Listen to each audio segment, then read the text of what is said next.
Harvick coming out in June? I don't know, nothing. I don't remember the back that far. Can you just talk about the contact with Kyle Larson, please? It looked like he got loose, I guess, down the front straightaway into turn one. He was on older tires and trying to get us for a spot. Not sure what that single point was really going to mean for him, but certainly hurt us a lot because took that point away as well as the others that we'd get for the stage and then also the rest of the day. So very frustrating. We can't afford days like that. You know, the Rebel Camaro wasn't what it was last year, but it was a top 10 car and we were going to finish there. But we're not going to finish at all. Did you feel like with all the different strategies you could maybe finish better? Right side tires right there, and we were kind of holding our own. I know Larson was on older tires and caught me from a couple car lengths back after I got by him. So I would say once we could equal back out on tires, I'd say everybody, we'd probably be top 10.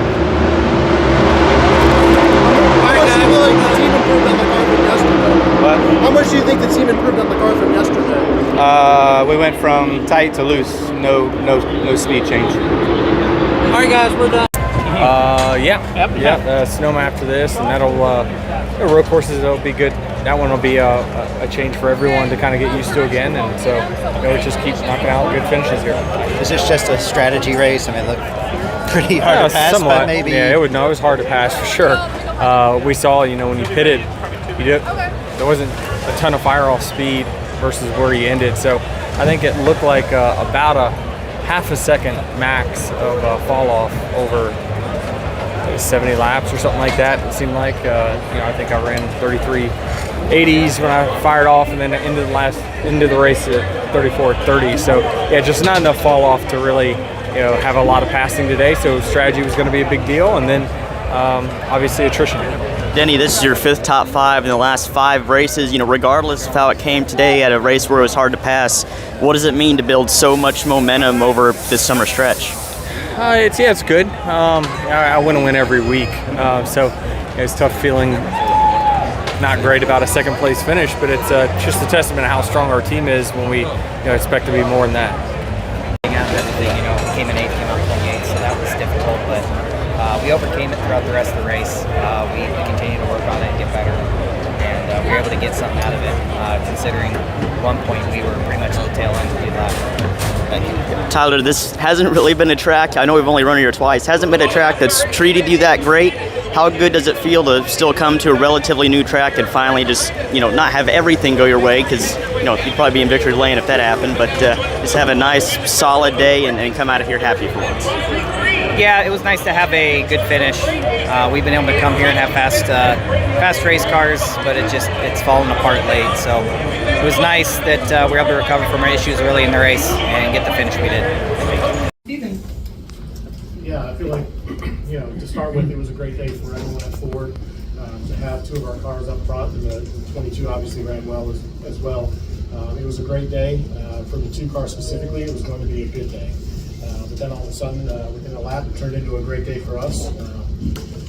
For our team, it's great to see. We've had a lot of progress this year, and feel like we've been building towards this to be able to compete for wins. So to be able to get it was a great day. All right, we'll go ahead and open up to questions. We'll start right up here and then go to Bob. Hey, Brad Harris from FrontStretch.com. I know the 12. Brad Harris from FrontStretch.com. I know the 12 has some fuel issues late. Did you all feel like you were short lane? Did you feel confident in what you had there? No, honestly, at that point, we felt like we were in a good position. Obviously, on that last stop, everyone's trying to be as quick as they can. But we were in a fortunate position where I felt pretty good about it. All right, we're going to go to Bob as soon as he gets the mic.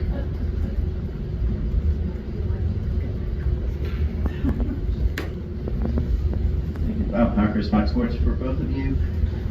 How would you describe Austin's kind of attitude or approach? Do you feel like he's racing as if he feels like he's racing for his job? Do you feel like he's racing feeling like, okay, I'm still a young driver just trying to improve? Where do you see him?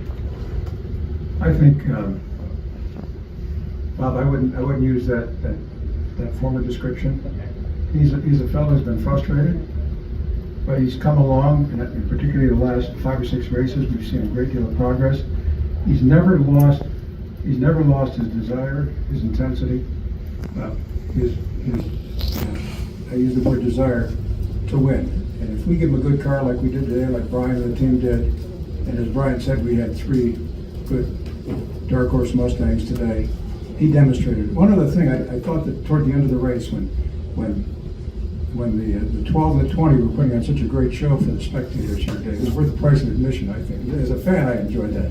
I was watching Austin, and he was patient. He was patient. He didn't push the issue. There were some guys on him, and he just hung in there and drove. But I will tell you, Bob, he has not lost his desire, and this is a real reaffirming circumstance from today. So we just talked about it in victory lane. So we've never lost faith in Austin Cindric, I promise you. Go ahead. Yeah, Justin Bradley from Fox 19 Cincinnati. Yesterday I talked to Austin about building speed, and you guys obviously had a lot of speed today.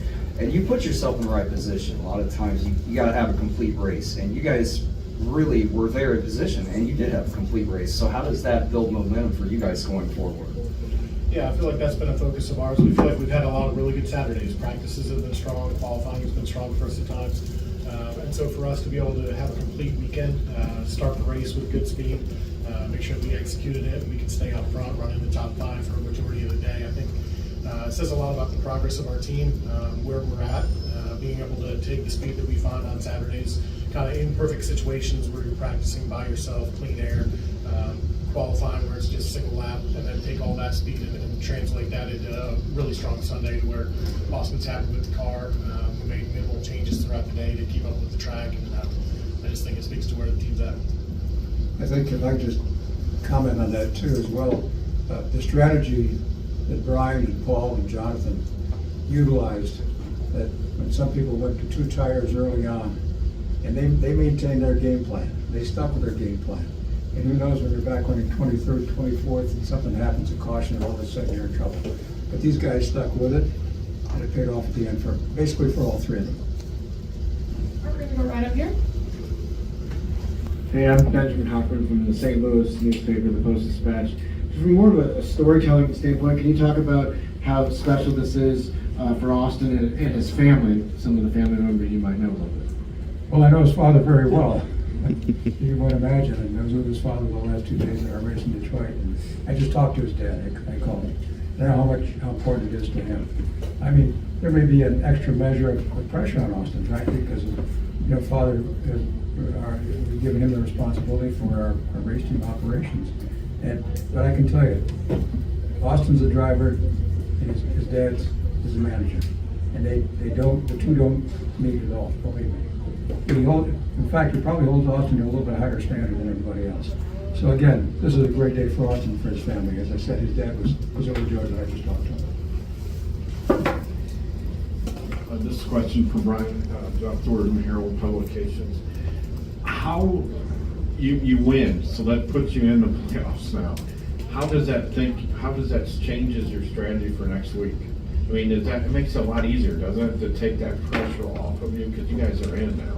So in some ways it makes it easier for sure, but we're also in a situation where we know we need to keep making the progress that we've been making. We've been making gains. Where we started the year isn't going to be good enough at the time of the playoffs. So we know that we have to keep trying things, and we have to keep making sure that every facet of our game, all the track styles that we go to are strong.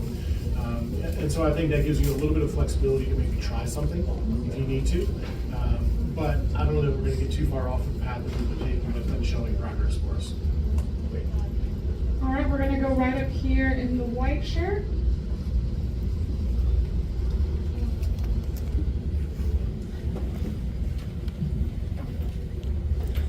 This is a question for Brian. Samuel Stubbs, yardbarker.com. Joey Logano won here a couple years ago. Ford very fast this weekend in practice and qualifying. And they were very fast here last year too. How much did you lean on your teammate, Joey Logano? How much did you lean on other Fords as well to maybe glean some information and then use that to your advantage? Your win comes with the misfortune of your teammate, but a big win for you guys. How did you learn from your teammates and Ford in particular for this track? Yeah, I think that's when a notebook works at its best. When you can take something that worked well. Austin was very happy with his car last year. We knew what we needed to work on. He had a solid day, but as you mentioned, we've got notes from the 12 car who ran well last year and from the 22 a couple of years ago. I think way that it works the best is when you can take pieces of that, you can try to look at what was different and what maybe made them better than what you were, and incorporate those into your setup. So without a doubt, we took a lot of that information. To be honest with you, a lot of the information from where the 22 they tested at Wilkesboro. There are some short track aspects to the setup here. So some of the work that the 22 had done recently was incorporated as well. Within the forward wheel force program, we gained a lot of information there as well. So that's when a notebook really works well, is when you can combine that all and give your driver what he needs. One other thing I'd like to, if I could just comment on that. Those of you who are familiar with the shop where these men work in Mooresville, North Carolina, we have one big floor, and the crew chiefs all have their offices next to each other. One guy's not here, the other one's not over there. They're all together. And at 2 o'clock tomorrow afternoon, win, lose, or draw, there'll be a 2-hour debrief call where this race will be dissected. And Brian and his colleagues are there, and the drivers are there, and we have engineers in there. So you asked about learning, those have all been learning experiences. So we've gleaned a lot of information from what happened here today. So good question. Thank you. At Worldwide Technology Raceway, Austin Cindric, driver of the number 2 Team Penske Ford. We will go straight to questions for Austin. If you have a question, please raise your hand and we'll bring a wireless microphone to you. Start right here on the left. Hey Austin, I'm Benjamin Hockman from the St. Louis newspaper, the Post-Dispatch. Congratulations. We talked to Walt about him talking to your father on the phone. Have you gotten to speak to your father yet? And what can you share about this moment that you shared with him? Yeah, I spoke to him and my mom in Victory Lane over the phone. It's funny, my pops and I kind of have this thing. I don't believe in luck or like any juju or whatever, but like he and I are both pretty convinced over the last handful of years that he and I both can't have good days at the racetrack. Like if the 2-car in IndyCar has a good day, the 2-car in NASCAR doesn't. Like it's just kind of this conspiracy theory that lives with us. And watching the IndyCar race today, they had a really bad race. Just had everything go wrong that could have went wrong, and we're still proving that theory correct because I can't think of a better day for us on the 2-car in NASCAR. Can you talk about your relationship with him in general? I mean, he's my dad. So I love the guy. Other than that, I mean, it's probably maybe not the strangest it's ever been, but like in Xfinity, he could kind of avoid me and just kind of let me and my team do our thing, and he kind of ignore that. Obviously, his role within the team, but he's in all of our meetings now. Our goals are the exact same as far as what makes this team great. So and I can't think of a better leader for our team. I've been able to see it firsthand. The difference that he makes. So proud to be able to watch that grow up around that, and proud to be his son. Going to go over to Dustin and then Bob, and then we'll go in the middle. Dustin will be on NASCAR.com. Austin, all 3 Penske cars ran in the top 5 for most of the race today. So how important of a day was this for Penske? It's super critical for us. I mean, obviously, there's been, RFK's definitely showed some speed from the Ford side and been able to prove, hey, you can run up front and win in this package. And, there's a lot of conversation about different OEMs and this and that. And, that's definitely something we look at as a race team to try and improve and get better. And, running, barely being able to run top 10 with 1 car at Charlotte after winning the year before. And Joey and I, best we could do is 14th and 20th. That's last week. That's the last thing that's in our head. And, some of those things, you're easy to get down on, but, this team has an incredible ability to be consistent, whether if it's at the Indy 500 or this weekend at Gateway. Having incredibly consistent pace between all of our cars all through the get-go. And, we've had, like, super speedways have been that way for us this year. And, I've left every single one of those feeling guilty because we haven't won. I thought I had a shot to win Daytona. Thought I had a shot to win Atlanta, thought I had a shot to win Talladega, and we didn't win any of them with arguably the fastest cars. And going into the race today, I went to bed last night knowing that I'd be really, really disappointed if one of us didn't win. And I was just happy that we were in position there when the 12 car ran out, and to bring home a win, because this team deserves it. I can't wait to see everybody back in the shop, and everyone's been super supportive in believing in me through good days and bad days, and I can't think of a better place to work. It looks like that's a horseshoe there. What's up with the horseshoe? As a race fan, I guess he gives them to the winners every year. I guess Joey has one, so I have one now because I won today. So that's cool. it's kind of it's little things like that. I guess you keep and hang on to after race wins. I didn't even. I was like driving by on the golf cart when he gave it to me, so I don't really know the story behind it. But I mean, it kind of makes sense, right? Thank you. Bob Marcus, Fox Sports 2. The first, obviously, Bill had his engine issue.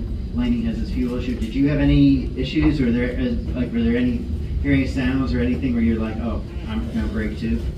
Bob, I didn't even know we were close on fuel, so like I was kind of shocked.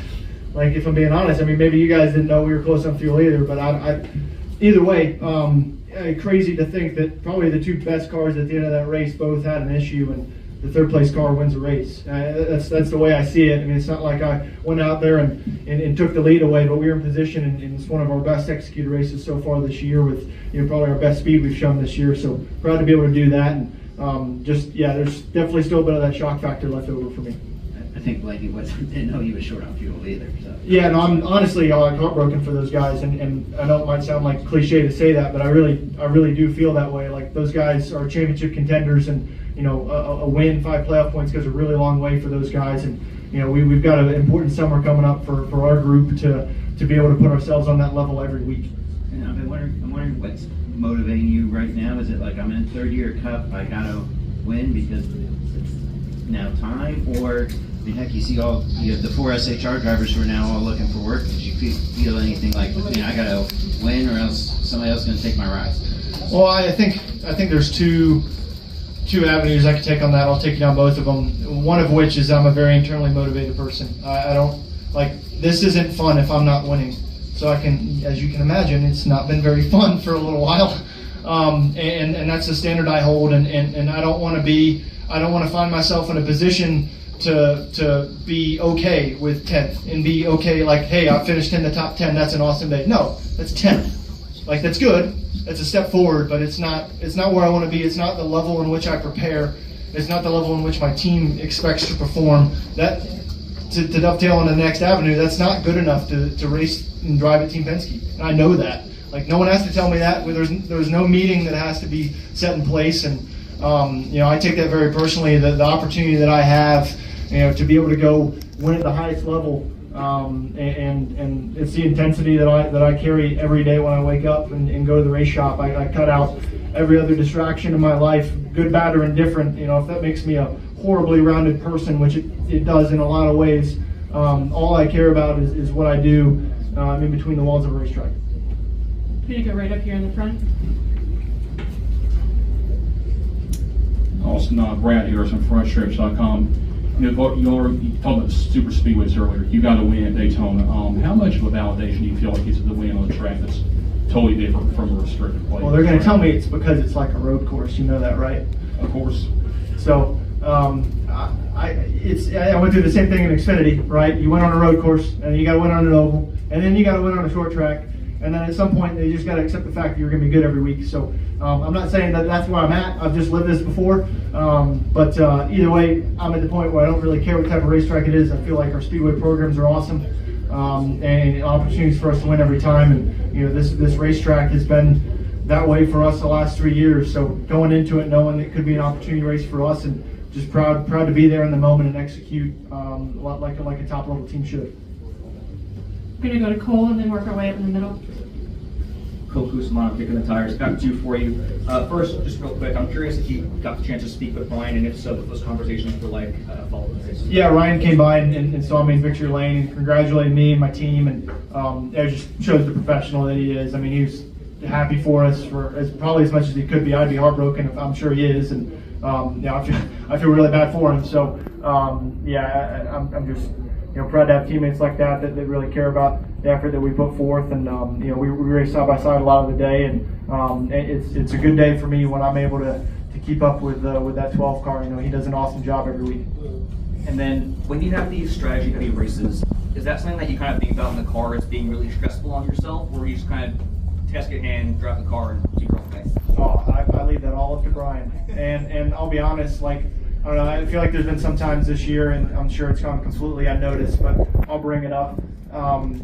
We've lost some positions, put ourselves in bad spots on tailing the lead lap or, a lap down, due to, maybe try and be aggressive on strategy or conservative on strategy. And, that's something that Brian has been, it's been frustrating because it's crew chief's job, right? But you gotta do whatever he feels right. And that's why I always encourage him. If there's one way you want to go, just do it. Do it and I'll believe in you 100%. And this was a strategy race, and Brian called an awesome race today. It was an aggressive race, and put ourselves in position to really take advantage of the opportunity. So kudos to him, and this one means, I'm sure it means a lot to Brian's first win as a crew chief in the Cup Series. I gave him the checkered flag after the race because I'm just so happy we were able to get one of these together. We're going to stay with a couple here in the middle, and then we'll go over to the left side. Mitchell Kaminsky, ABC 17 News. I know you said you weren't aware you guys are so low on fuel, but Brian was saying the initial goal is to pit around the same time as the 12. When you saw that he had run out, were you at all concerned coming around that last lap? Or? I didn't know he ran out until we were in victory lane. I didn't know we were that close, or maybe they didn't get full. Obviously, they pitted a lap sooner than us. I didn't get the impression that we were, one lap away, from running out. So obviously, I have to kind of dig through the data on that one. But yeah, just kind of shocked and you're taking the white as the leader, so you kind of just focus on not screwing it up. I'll be honest, I was super nervous after taking the checker. Came off of turn 4, identified that the guy has the checkered flag in his hand, listened to my spotter telling me that I just won the race, and still terrified that I needed to keep driving fast. That's how long it's been since I won a race, and I just didn't want to give it away the dumb way, but because the green lights were still on, because we were at the tail end of the pack, so they were all finishing. Just a lot of emotions in a very short amount of time. And then you alluded to how it's there's some skill sets that are similar to a road course. I asked Tyler Reddick about that. He said it was a bit of a stretch. Do you feel that it translates, or is that kind of? Yes and no. I'd say it's definitely different than other racetracks that we go to, just as far as all the shifting that we do. I don't think, especially in this car with the sequential gearbox, it's not like an art form to be able to shift this car. But as far as the decisions you have to make, you do have the opportunity to physically outbrake someone into the corner. Maybe from a racing standpoint, that kind of adds up. But past that, it's very much an oval racetrack. It's kind of got that short track feel, just due to how much you're on the brakes and how tight some of the corners are. Stay right up here in the middle. Austin, Samuel Stubbs, Yard Barker. First off, congratulations. But take us through, you're running second with a lap and a half to go, and then Ryan slows and ultimately runs out of gas. Take us through maybe the 3 minutes from lap and a half to go to when you're pulling, you're doing your burnout and everything. Did you go from thinking, hey, good points day to, are you sure we won the race? Did we really just win? Because not only did you win, now you're locked into the playoffs. This opens up a whole second season for you, really, with how the playoffs work. Just talk us through your emotions there in the last, 5 minutes and how everything happened so quickly. Yeah, no, I'll take you back to probably 10 to go. There was a bit of blood in the water because the lap cars were racing the snot out of Ryan. And he was probably 3 or 4 tenths slower, and Ryan had probably a 2-second lead on me. And unfortunately, the 34 had just come out of pit road, so I had traffic too for quite a while. But the two of us both ran him down, and I eventually got on the 34 and thought there might be a chance, if he got slowed up or didn't get by the 99, that I would maybe have a chance. So I was almost in. I'm giving everything I have to stay in touch. But especially as we got closer to the end there, it's okay, I don't need these tires for the end of the race. I don't need them for a restart. We're just going to go after it and try and go get it. And then I saw him slow into 3. My spotter picked up on it in the middle of 3 and 4, and I thought, okay, maybe there's that 4 to 5 upshift into 3. Maybe he didn't get the upshift right or something. That's the only thing I could figure that would have made him that slow. But obviously they have their issues. I don't need to really relive that, because you're passing them on the front straightaway, taking their white, knowing exactly what that means, for them. And at that point, it's just focus on hitting your marks and win the race. And just being able to do a burnout and get out and do victory lane celebrations and all of it is it was like my first time all over again. It's been so long. So even just standing up on the roof of my car, I hadn't I about fell over in victory lane, just victory fall hard on that deal. So I can't make the highlight reel on that. So just an incredible range of emotions in a short amount of time.